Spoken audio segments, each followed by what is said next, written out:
Staying Sober Without Keeping the Faith by John Carouche. Originally published in the Vancouver Courier, February 27, 2017. In a past life, it would have been akin to uncovering a winning lotto ticket, if not a gift from God. Less than 5 years into his newfound sobriety, Steve B. found an untouched and unattended crack pipe filled to the brim with the insidious substance that has ravaged thousands of lives in Vancouver. In keeping with rehab protocols and to respect their privacy, the Courier has chosen to not publish the last names of those currently attending meetings. I picked it up, looked at it, and walked back inside to work. That reinforced my commitment to sobriety, Steve said. When I think of alcohol and when I think of crack, I don't jones for it. I'm repelled. I want anything but that. I had 40 years of that blank that begins with an S. At 67, Steve has been through rehab countless times. He has relapsed daily, monthly, annually. There are 5 DUIs on his record. A marriage has fallen by the wayside, along with lucrative career paths. By the early 2000s, he was living on the downtown east side, addicted to crack. It was, in addiction parlance, his bottoming out. Steve's journey toward recovery has come by the way of addition through subtraction. He is co-founder of Sober Agnostics, a faithless rehab program based in Vancouver that shuns any mention of God in its 12-step philosophy. That's a marked departure from Alcoholics Anonymous, AA, or other traditional 12-step programs where references to God are included in most steps. If AA is the lifeboat for alcoholics, and if you're an atheist, you're out, Steve said. Trying to force people to believe in God is condescending, and it's condemning people to an alcoholic death. Chapter: Making It Work. Sober Agnostics began nearly 5 years ago. Ironically enough, the group meets at Holy Trinity Anglican Church at the corner of 12th Avenue and Hemlock Street.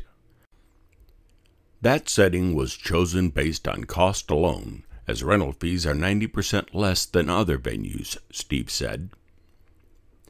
Anyone experiencing addiction issues, whether they be drugs, alcohol, gambling, or otherwise, is welcome to attend weekly meetings.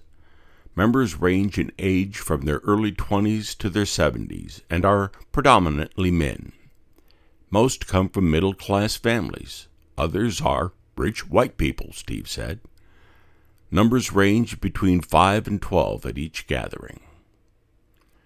Where AA has the big book to espouse its tenets, Sober Agnostics rely on what's referred to as the Little Book. Within both publications is the 12 Steps, referred to as How It Works.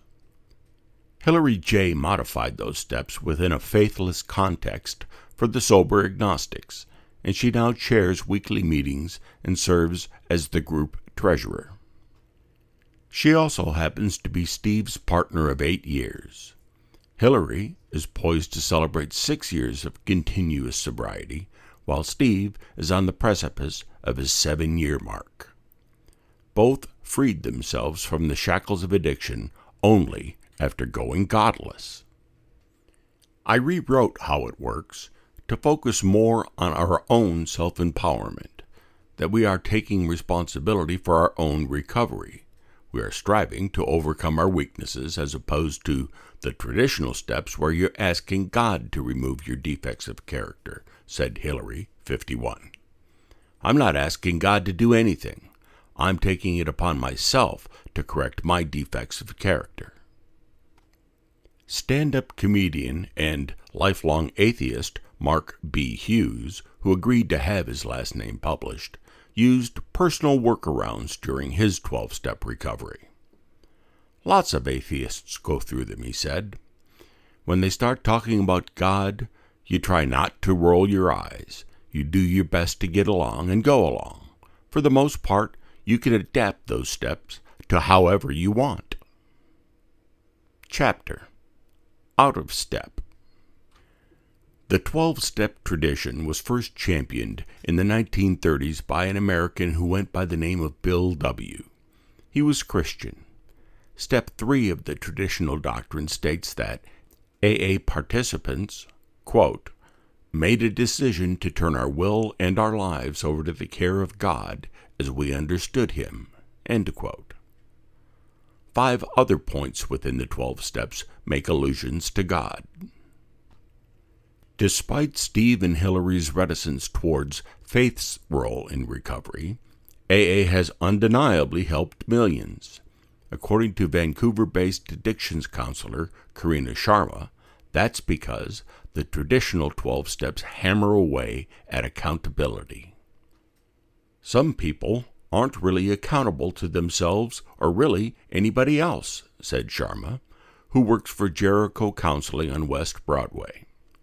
With the traditional 12-step program based around faith, people say that they now have someone that they're accountable to. Whether it's the Almighty or even a friend, something about that is working for them because they're accountable to someone or something else. Chapter: Growing Movement. The Faithless movement sprung up in the mid-1980s in New York City. Steve suggests more than 400 groups now exist across North America and the UK. Steve and Hillary met on Commercial Drive while taking in a forum on addictions. Steve was attempting another go at getting clean while Hillary was 1 year removed from when she bottomed out. He took her to AA meetings, and for 2 years she didn't say a word. Both relapsed in the early days of their courtship. We'd leave some of those meetings and head straight to the liquor store, Steve said. But we kept going back to meetings. The periods between trips to the liquor store got even longer. The revelatory experience they felt in a godless setting is shared by virtually everyone who also relies on the meetings, Steve said. But not everyone knows about them. That's because Metro Vancouver's AA governing body doesn't recognize faithless groups.